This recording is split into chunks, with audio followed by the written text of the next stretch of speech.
I don't care what's written on the wall. I don't care how beautiful your vision and mission sounds. Are people actually living it? Because your culture, that's what your culture is, not your vision and mission. How are you making decisions?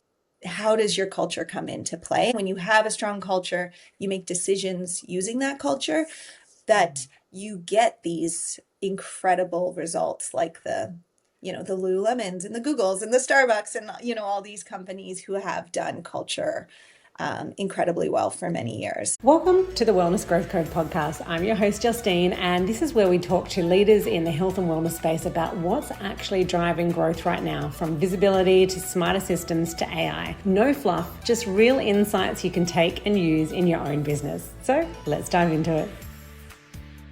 Welcome, everyone. We are really excited to have Rachel Rousseau. And Rachel is a consciousness coach and leadership strategist. And yes, she is based in Italy right now. So I'd love to talk to you about how you can create your business in Italy very soon. But she's the founder of Conscious Art Co. She's spent over 15 years in the corporate world, from launching Lululemon in Australia to scaling Michael Kors retail brands across Canada, before channeling all of that knowledge into something far more intentional. Her new business, Conscious Art Co. Welcome to the show, Rachel Rousseau. Thank you, Justine. I'm happy to be here. So yeah, tell us about, I have so many questions for you about like how you integrate consciousness and business and leadership. But first, let's rewind a little bit. And can you tell us about how you ended up starting your business and how that came about, especially from working for brands like Lululemon? Yeah. Well, it really actually did start from working for brands like Lululemon, because Lululemon back in the day was all about teaching you how to be an entrepreneur. So we had a library in the back of all of our stores. I got to run my retail store like an entrepreneur. So I picked my windows, I picked the merch. I got to sit on calls and be like, I want this product in my store. And so it really taught you how to run a business, which was Chip Wilson's ethos at the beginning of that brand, to really teach all of the store managers. So that was my goal from the beginning, was to run a company. After Lululemon and Michael Kors, I really felt like I wanted to try my hand at something different. I knew I wanted a business, but I felt I had only done retail. So that's when I moved over to Woodbine Entertainment Group. And that was a huge learning curve and shift, where I got to be in the horse racing industry, gambling, hospitality, and really see if my retail background could transfer into other organizations. Because before that, I really wasn't. I was a retail kid. I grew up in retail. And then I got to help Woodbine Entertainment Group, which is a 150-year-old company, get on a great place to work list. And when that happened, I was like, okay, we can do this. And that's when I transferred. I started thinking, what do I do in the corporate space? And what are my skills that could transfer into a consulting business or into business? And that was my first company. So my first company was a culture strategy company, and that's where I really began. And I was doing exactly what I did in the corporate space. So I'd come in, I would work with the leadership team, help the leaders to up level their skills, do culture surveys to understand where's the team at, but what are the people asking for? How are we authentically living the culture in our day to day? Because I'm an ops kid. Like, I started in operations, my brain thinks in operations, even though I moved into L&D and leadership and strategy. At the base of it, I'm always operations. So how do we bring that into the every day? And that was my first business until COVID hit. And COVID really shifted a lot for me. My sweet spot has been companies, startup companies, and also companies up to about 75 employees. So really at that place where they might have a small HR team or no HR team. And so I get to go in and help support in the culture and the leadership space. But my passion has always been, right? I started at Lululemon. I got to see, when you teach people, not just talking about what's happening at work, but also bringing in the full person, like that holistic view, you really get incredible results in your business. And so my passion has always been, how do I bring more of that wellness piece? How do I bring mindfulness? And I was doing it through culture.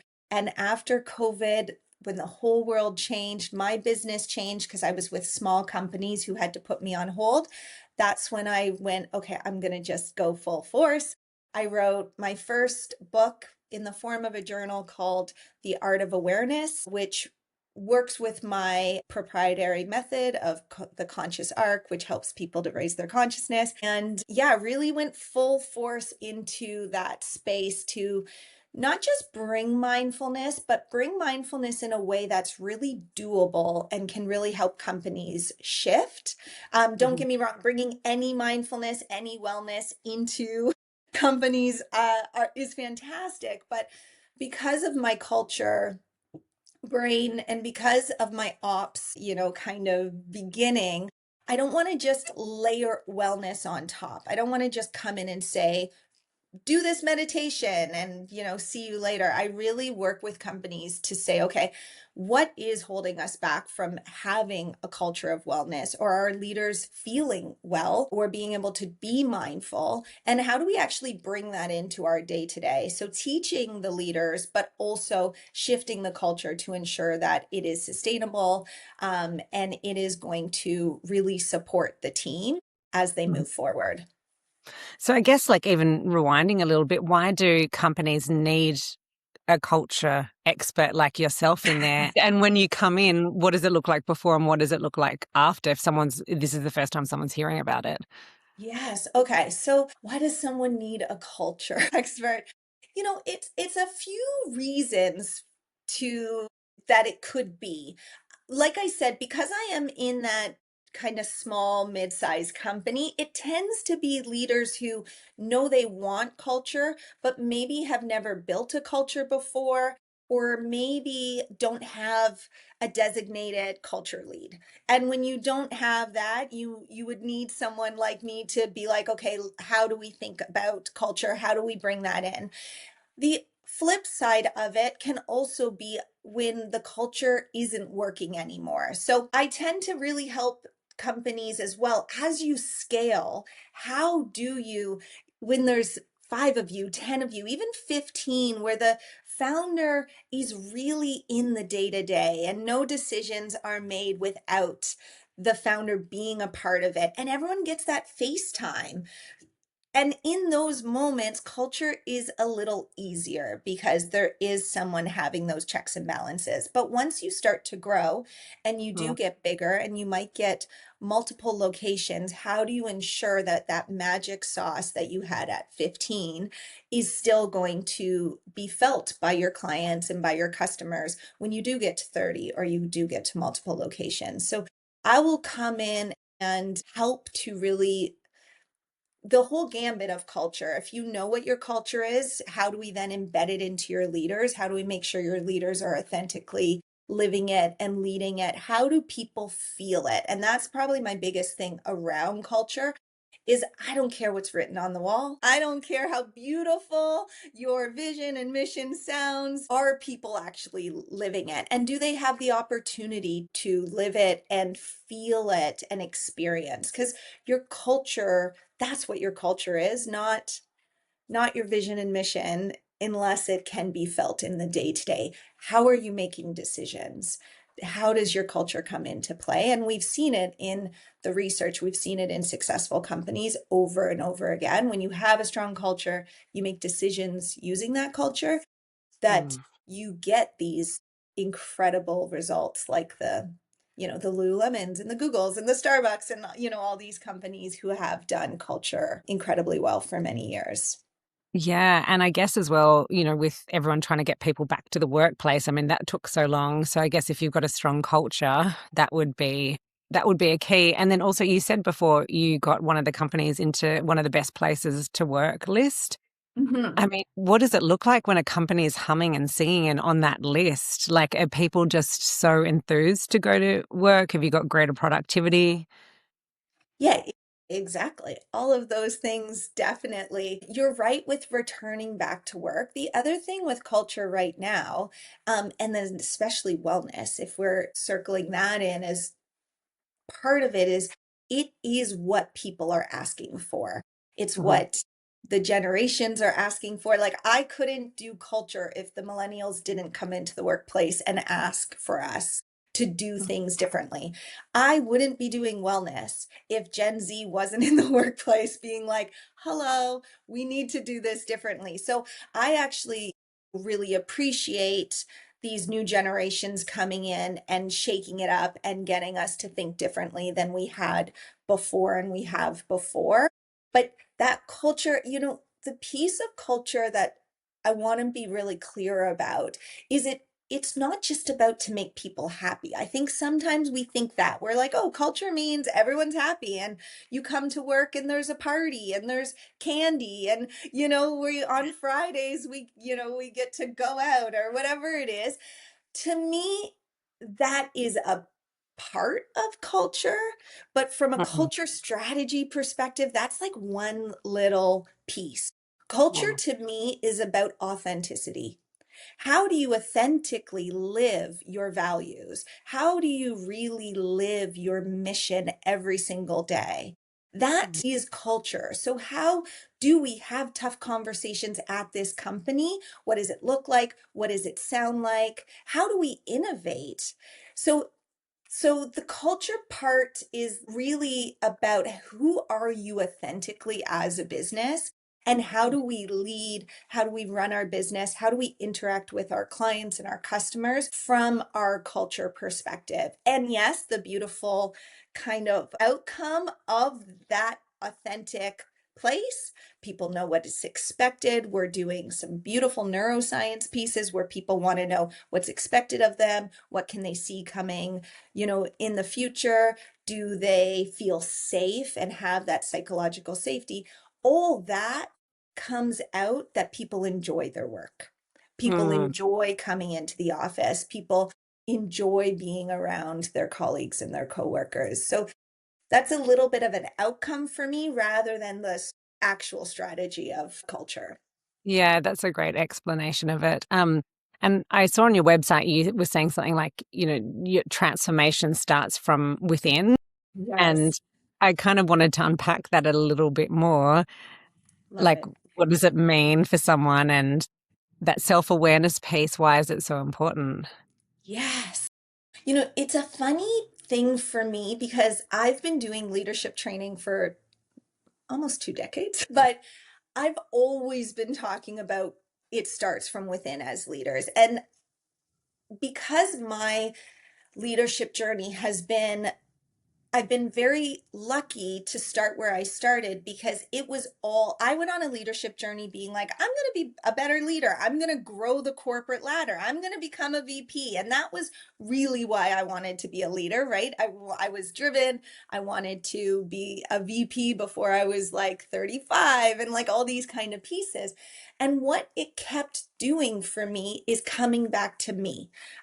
I kept learning leadership, but it kept bringing a mirror to me being like, why are you reacting this way?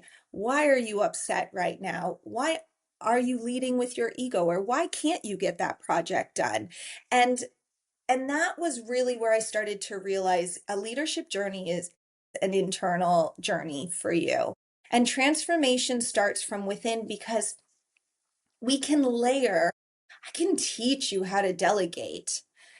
But what I saw year after year and what the research tells us with leadership training, like actually a really small uptake in leadership training to actually see transformation, is I want to go to why aren't you delegating? Mm. It's called vertical learning rather than horizontal learning, and to actually get underneath to ask you why. What's stopping you? Because I can give you a delegation model at any time. I can give you a crucial conversations model, and that's what a lot of learning and development and programs tend to do. But I really want to start inward and going within to say, what's stopping me from having that conversation? Where am I at? So that's why my program actually starts with awareness. We're Yeah. seeing it more and more in the leadership space, in the learning space, in any development space. Over and over again, we're seeing why, starting with awareness, starting with understanding where you're coming from, why you're reacting in these ways, and just allowing yourself the curiosity, Mm. allowing yourself to look and say, what is that? And why do I feel that way right now? And we really find that being able to do that creates true transformation rather than layering on a model or a framework to say, start delegating this way. And maybe they do it for a week, or maybe they do it for 2 weeks. And then after 3, 4 weeks, people just fall back into the things they've learned. And the piece of it, why transformation for me is all about the awareness and starts within, is you programmed your brain when you were 7 years old. That's one of Mm. your first developmental phases. And you decided who you were and how you work within the world, which means if we don't take the time to stop and become aware of what that programming was, and 7-year-olds are great, but questionable to run your life, you are leading from some of that hurt or some of those decisions you made a long time ago. And I really want to help leaders to understand what are some of their stories, what is some of their patterns and beliefs that they're bringing in to their everyday to really be an effective leader. But I'm going to tell you, just be a more effective human in your day to day in your life. It's so interesting how you kind of have to be, you're wearing so many hats, not just like in putting culture into company, but it's like a therapist, a human behavioral expert, and also Yes. for the leader, like you can't just be good at business. You have to, it comes back to that phrase, what is it, to know thyself is really probably the key to life in everything. And the more I'm getting on in businesses and everything like that, I'm like, wow, I really need to come back to myself and what you're saying. Like, yeah, and just I realized that your headspace, and I saw on your website, overwhelm is something that you deal with a lot with Mhm. leaders. And I was going to ask you, like, if this is usually a question I end with, but like if someone is in that messy middle right now, like, and overwhelmed or trying to be everything for everyone, like, what do you have a tip or an advice for them? Yeah, really simple. Yeah. Take a breath. Yeah. And I know it sounds so simple, but and we tell it to children, right? When they're overwhelmed and they're getting upset, and we just say, take a breath. And not only does, the mindfulness piece of that, what it actually does from a scientific perspective is when you are in overwhelm, you are in fight, flight, freeze. You were hearing tons about the nervous system. Your nervous system is in reaction, but you're actually in a very old part of your brain called a reptilian brain. It's a very old. Like I love to throw out the numbers because, our brain was really created about 35,000 years ago. And sometimes, you think of that number, but when you take a breath, what it actually tells your brain to do is it tells your brain you're safe. It tells your Mm. body you're safe. When that happens, you go from this old, very old part of your brain into your prefrontal cortex. That part of your brain is where language happens, where logical thought happens. So if you're not taking that breath, the overwhelm is a cycle that you can't get out of because you Mm. are actually not able to think logically. You're in fight, flight, freeze, and Mm. you stay there. So if you just take one very nice slow inhale, exhale in through your nose, out through your mouth, or even better, out through your nose, which is a nice calming way to do it. Your brain is able to turn on and you're able to start using a much younger part of your brain, a much newer part of your brain that is where you're able to form language and use the logical side of your brain. You explained that so well. Like I've heard it all bits and pieces and on the gram and little short clips, but you explained so well. What trends are you seeing in like the conscious leadership corporate space right now? And what do you think shifting, what is shifting the most that people aren't talking about yet? Interesting. So trends I'm seeing in there is really that mindfulness piece. So people are actually, I'm getting, people are reaching out saying, we want to bring mindfulness into our business. Where even 3 years ago, I was reaching out to people being like, you should bring mindfulness into your business. And they were like, what's the ROI? You know, people were Yeah. really questioning why they would want to bring mindfulness. And now we're seeing that shift. We're seeing wellness as a strategic training piece, as a culture piece in a business. So that I'm really seeing shifting. But what's missing for me, or what maybe people aren't seeing yet, is I don't believe that wellness and leadership are two different programs anymore. Uh-huh. I believe that well leaders are great leaders, and that it should be a leadership program, that is one program, that is what we want to be talking about. We're talking about overwhelm, burnout. We're seeing burnout more than ever before. We're seeing, just leaders not being able to manage. They're managing more than they've ever had to manage. And that these strategies, bringing in more resiliency, bringing in more ways that they can actually be well, is not just a wellness strategy to me. It's actually should be, I believe, a leadership piece. And that like we could be starting our meetings with taking a breath. We could Yeah. be teaching our leaders so that they can teach our people, how do you take a mindfulness moment? How do you use the rhythms of your body that do need to rest to actually Mm. get greater output? How do we use that? How do we learn how to regulate our nervous system? Because it's still a little bit on the gram. You're Yeah. seeing it on Instagram, or there's a TikTok video.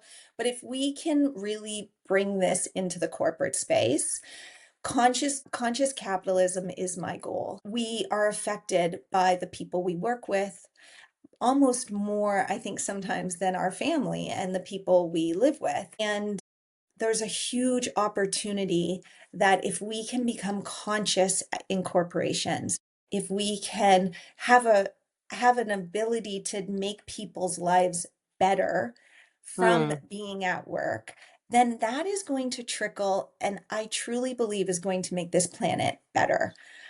I love the space I get to play in. And sometimes I'm like, just go do it for individuals, because individuals come to me ready. But what keeps pulling me back and what keeps me in the corporate space doing this is just the pure impact that we can truly have on someone's life when we say, we want to teach you not just for you to be a better leader, but we want to teach you because this is actually going to give you a better relationship with your partner. This is going to give you a better way to communicate with your children, and that it's not just anymore come to work and, forget it and leave it at the door, but how do we holistically be in the corporate space going forward? I think the world is changing more than we've ever seen it. And that is, a real hope for me, that the corporate space can also continue to evolve and bring in more of a holistic approach to our leaders, to our team members, as we grow these businesses and really make an impact in the world around us. Yeah, I love that. And I guess there's still industries that are slow to adopt, like whether it's, banking or traditional banking or whatever it is. If there's a leader that spent their whole career like certain, and telling them to sit in awareness can kind of feel like a liability. How do you Yes. bring the skeptical CEO to the shift to like, hey, what's your strategy there? Science. Yeah. Okay. Yeah. So I find, I can go as woo-woo as we'd love to go. And don't get me wrong, I love playing in that space if I can. But with those the thing is, this is not new to me, because 10 years ago, I was doing this in the culture space. The Mm, amount of proposals, the amount of PowerPoints I put together for board of directors and CEOs to prove to them that culture was important was something I had to do always. Now everyone gets culture. They're like, oh, of course, I have some of my oldest leaders telling me about culture now and why culture is important. The wellness piece is the next piece that we're seeing in this space. And really, that is making a huge impact on people, on longevity. Getting great talent is probably one of the hardest things we're seeing happening out there, and keeping that talent.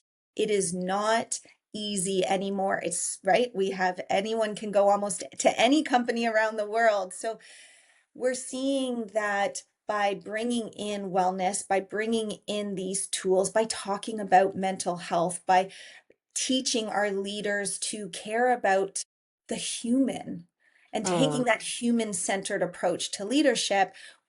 There's research now. So there's science behind it. Even like I teach what I taught you about the brain, that's a leadership teach like a mm, session for me now.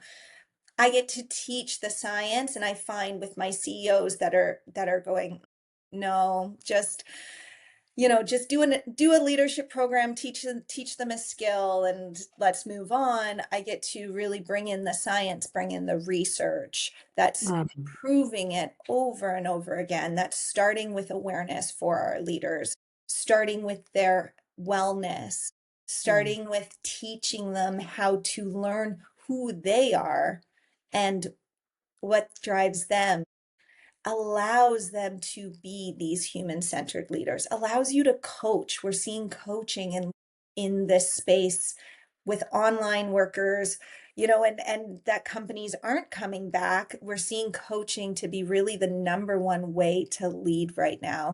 And how do we do that? Well, we first have to be able to lead ourselves, being able to know who we are and being able to come to the space with vulnerability to say, hey, that conversation didn't go well. Mm. Let's try again. But that takes you knowing you. You can't be in your ego. You can't be pretending to be someone else. You can't be faking it till you make it. As a leader, it's hard to do that nowadays because it's so apparent that you're not being vulnerable or maybe honest in those moments. And we find that honesty, I believe you can't do anything for anyone else you don't do for yourself. So first, we start with us. Yeah, I love that's so beautifully put.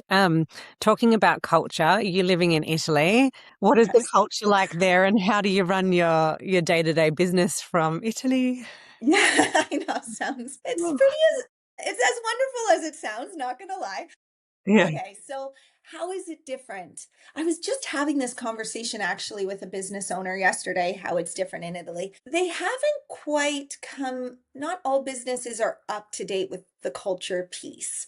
So, Mhm. being like, let's do this training or let's create this strategy. What's your vision and mission? It's not there the way it is in North America and even other parts of Europe. So I'm explaining what I do a lot more, Uh-huh. and companies aren't like, oh yeah, we have in North America, I tell people what I do, they're like, oh yeah, we have a culture manager, right? Like they have an L&D manager who runs their culture. Here they don't have that position quite as much. Now I'm in the south of Italy, and the south and the north is very different as well. But what they do have that in North America we didn't have as much, I'd find, is they have a real sense of how to rest. Mm, So they yeah. still in Italy stop work at 1 o'clock, and 1 to 4, everything's closed. And you Yeah. go home and you have lunch with your family, or you get to go home and have a nap and have something to eat. And then you return to work. And that is a little bit different. Family is also probably number one, and Uh, work is like 9, 10, whereas I come from a culture where it's like work is one, maybe 3 or 4 depending on what's going on. oh my gosh, this is amazing. So much richness in this conversation, so many tools I'm going to implement myself. And yeah, really, truly, so many gems of wisdom here. But yeah, thank you for your time. I really appreciate it. Sure. I'm looking forward to diving into your journal personally. And it was a nice reminder. Like I used to journal and it's fallen off my radar for the last 10 years. But I remember I did the 15 pages a day. No, what was it? 3 or 4 pages, The Art of Way. I can't remember what it was called, but it really made me feel better. So that's something I'm going to start doing. So thank you so much for joining us on the Wellness Growth Code podcast. Thank you for being on the show today.